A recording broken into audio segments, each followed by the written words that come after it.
Hello everyone, कैसे आप सभी लोग द पॉलिटिकल मास्टर में आप सभी का स्वागत है। आज इस वीडियो में हम क्लास 11 के इतिहास का मिड टर्म एग्जाम का जो सैम्पल पेपर है दोस्तों उसका सॉल्यूशन करने वाले, जो प्लीज़ एंड तक ज़रूर देखिएगा क्योंकि अधिकतर क्वेश्चन इसी पैटर्न इसी तरह आपके परीक्षा में पूछने वाले हैं।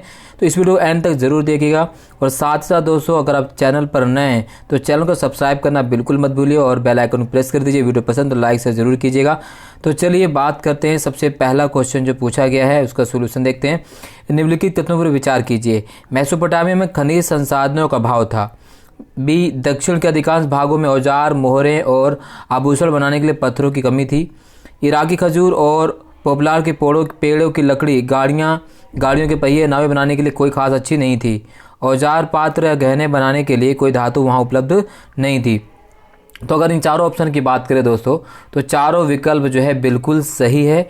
ए, बी और सी, डी, यानी उसका उत्तर दोस्तों बिल्कुल सही है। चारों उत्तर का पूरा सही है। तो इसे इसका जो सही विकल्प है दोस्तों वो ये है ए, बी, सी, डी। और इसके बाद अगर हम बात करें, जैसे आप सभी बता कि मेसोपोटामिया जो है खाद्य संसाधनों में अवश्य जो है वो क्या था, समृद्ध था, बट बाकी चीज़ें वहाँ पर बहुत ज़्यादा नहीं थी, बाकी चीज़ों वहाँ पर अभाव था। ठीक है, तो उसका ऑप्शन होगा आपका ये सभी जो है सही विकल्प है। ये आपका ए, बी, सी और डी तीनों, यानी इसका जो सही उत्तर डी है, सभी सही हैं इसके। ठीक है विकल्प। नेक्स्ट, मेसोपोटामिया में बसे शहरों के प्रकार के बारे में क्या सही है। अगर मेसोपोटामिया के शहरों के प्रकार के बारे में बात करें तो ये दो प्रकार के थे। बस्तियों ने कलात्मक मंदिरों का विकास किया। बस्तियां व्यापार के केंद्रों के रूप में विकसित हुई और बस्तियां साम्राज्यवादी बंदोबस्त या शहरी रूप में विकसित हुई थी। तो मेसोपोटामिया के शहर भी दो प्रकार थे, बिल्कुल ठीक है। बस्तियों में कलात्मक मंदिरों का विकास, बिल्कुल ठीक है। बस्तियां व्यापार केंद्रों के रूप में विकसित हुई और बस्तियां साम्राज्यवादी बंदोबस्त के रूप में भी जानी जाती, बिल्कुल ठीक है। तो इसका सही उत्तर है ए। ठीक है। तीसरा क्वेश्चन, निम्नलिखित कथनों पर विचार कीजिए। मेसोपोटामिया की सबसे पुरानी ज्ञात भाषा सुमेरियन का स्थान 2400 ईसा पूर्व बाद दीर्घ अक्कदी भाषा ने लिया, बिल्कुल ठीक कथन ये। अक्कदी भाषा में किलाकार लेखन का रिवाज ईस्वी सन की पहली शताब्दी अर्थात 2000 से अधिक वर्षों तक चलता रहा। ए और बी दोनों कथन बिल्कुल सही हैं, तो इसका सही उत्तर है सी। चौथा क्वेश्चन की बात करें, किन नदियों ने उत्तर की ओर से रोमन साम्राज्य की सीमा बनाई। तो उत्तर की ओर से जिन नदियों ने रोमन साम्राज्य की सीमा बनाई, ठीक है, वो अगर हम बात करें उत्तर की ओर से जो नदियाँ रोमन साम्राज्य की ओर सीमा बनाती हैं वो कौन सी हैं, वो है आपका डेन्यूब और नील नदी। जी हाँ, डेन्यूब और नील नदी या राइन और फरात नदी। तो इसका जो सही उत्तर है, जो उत्तर की ओर रोमन साम्राज्य की सीमा बनाती हैं, तो वह सही उत्तर है बी, यानी राइन और डेन्यूब। तो ये दोनों नदी जो हैं उत्तर की ओर रोमन साम्राज्य की सीमा बनाती हैं। अगर दक्षिण की बात करें तो दक्षिण को कौन सा, दक्षिण को जो है सहारा रेगिस्तान है। दक्षिण कौन सा है, सहारा रेगिस्तान। तो इसका उत्तर क्या आएगा आपका बी, 1 और 3, यानी राइन नदी और डेन्यूब नदी। ठीक है ना। चलिए क्वेश्चन नंबर 4, क्वेश्चन नंबर 4 हो गया। अब बात करते हैं क्वेश्चन नंबर 5 का। रोमन चांदी के सिक्के जिसे दिनार के रूप में जाना जाता है का वजन शुद्ध चांदी का कितना ग्राम था।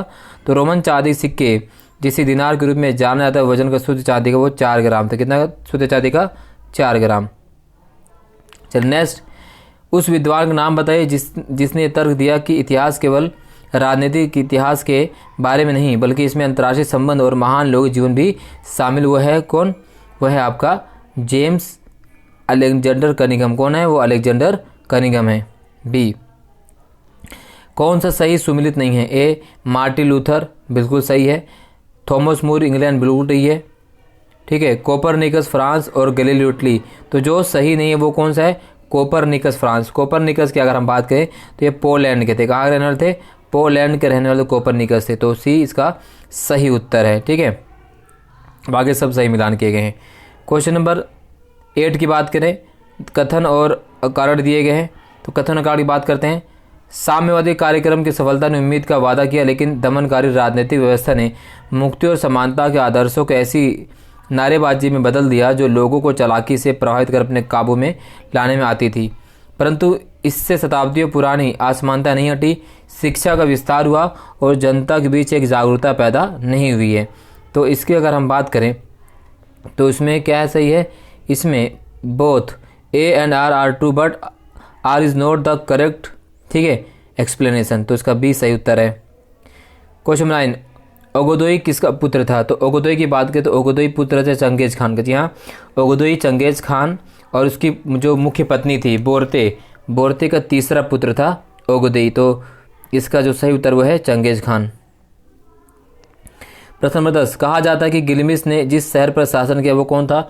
तो गिलमिस ने जिस शहर पर शासन किया वो था सुमेर का उरुक शहर। सुमेर का उरुक शहर यानी बी इसका सही है।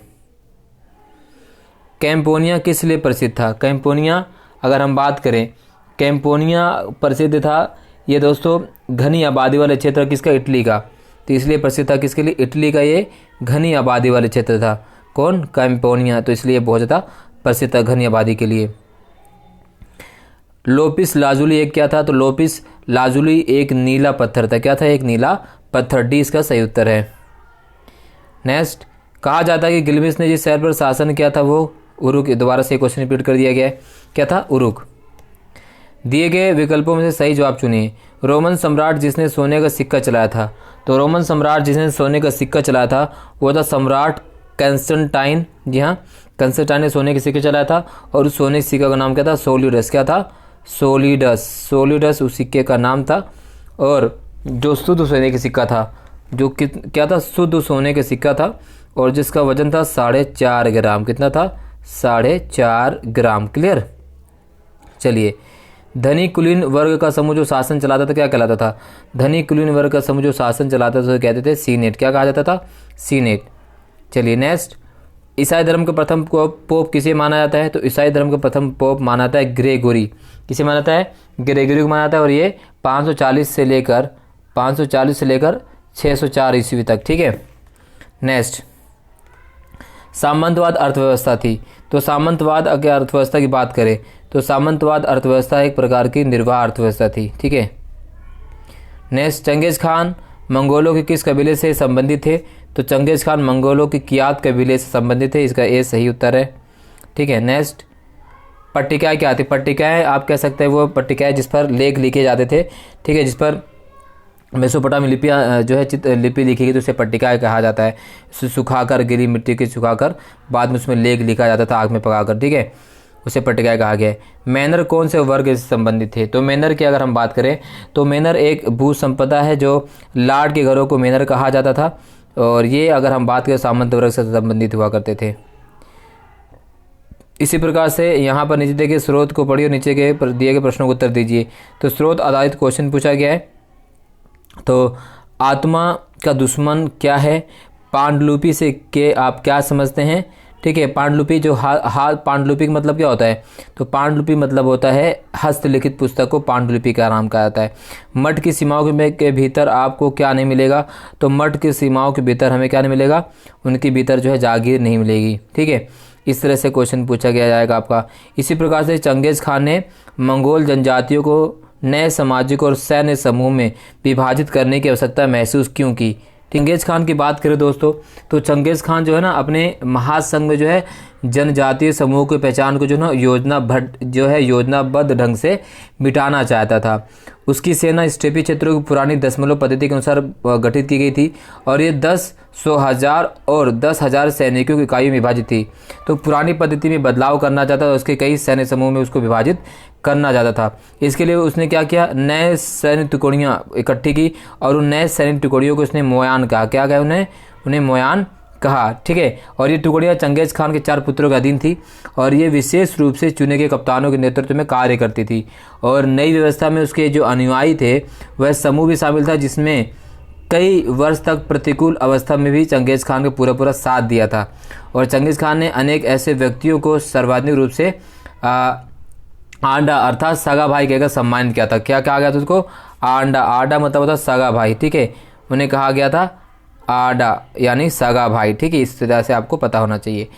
नेक्स्ट क्वेश्चन जो पूछा गया है, फ्रांसीसी समाज के प्रथम वर्ग पर एक संक्षिप्त टिप्पणी लिखिए। तो प्रथम समाज था फ्रांसीसी समाज था। और जैसे अगर हम बात करें तो समाज जो था वो सामंतवादी थे। क्या थे वो? वहाँ पर सामंत लोग थे, यानी समाज सामंत तथा कृषक के संबंधों पर आधारित था जो प्रारंभिक समाज था। और कृषक अपने खेतों के साथ साथ जो है लॉर्ड के खेतों पर भी काम करते थे और लॉर्ड जो थे वो कृषकों को उनकी श्रम सेवा के बदले सैनिक सुरक्षा भी देते थे और लॉर्ड कृषकों पर व्यापक न्याय अधिकार भी देते थे। इससे अगर हम बात करें और बाद में लगातार इसका विकास भी होता चला गया। नेक्स्ट क्वेश्चन पूछा गया है, मेसोपोटामिया की भाषा और लिपि के बारे में आप क्या जानते हैं? उन्होंने ज्ञात भाषाओं के नाम बताइए। तो मेसोपोटामिया की अगर हम भाषा की बात करें, लेखन कला की बात करें, लिपि की बात करें, तो काफ़ी अपने आप में बहुत महत्वपूर्ण थी। ठीक है, तो मेसोपोटामिया जो बोली जाने वाली ध्वनियों को लिखने के लिए जो उन्होंने संकेत या चिन्ह निश्चित किए थे, उसे क्या कहा, उन्होंने लिपि कहा। और मेसोपोटामिया के लोगों के पास भी अपनी लिपि थी, और उन्होंने तब लिखना आरंभ किया जब समाज को अपने लेन देन का स्थायी हिसाब रखने की जरूरत पड़ी। और आपको पता, क्योंकि शहरी जीवन में बिना लेन देन अलग अलग समय पर कोई भी हिसाब किताब नहीं रखा जा सकता था, और उन्हें करने वाले लोग होते और सौदा भी कई प्रकार के माल का होता था। ठीक है, और अगर हम बात करें तो मेसोपोटामिया के लोग मिट्टी की पट्टिकाओं पर लिखते थे। ठीक है, मेसोपोटामिया में जो पट्टिकाएँ मिली वो लगभग 3200 ईसा पूर्व की हैं। उनमें चित्र जैसे चिन्ह और संख्याएँ दी गई हैं। वहाँ बैलों, मछलियों और रोटियों आदि की लगभग 5000 सूचियाँ मिली हैं। ये सारी चीज़ें आपको इसमें ऐड करना है। इसी प्रकार से जो ने क्वेश्चन पूछा, रोमन साम्राज्य की राजनीतिक संरचना की व्याख्या कीजिए। इन तमाम क्वेश्चन के उत्तर दोस्तों हमारे पहले वाले वीडियो पर है, और उसका लिंक मैं डिस्क्रिप्शन में दे दूंगा। आप आसानी से इन सभी उत्तर आपको मिल जाएगा। ठीक है, क्वेश्चन 26 का भी उत्तर मैंने वहाँ पर दे रखा है, 27 का भी दे रखा है, और 28 का भी उत्तर मैंने वहाँ पर दे रखा है। तो आप वहाँ से जाकर चेक कर लीजिए, क्योंकि इस वीडियो में जो लंबी हो जाएगी।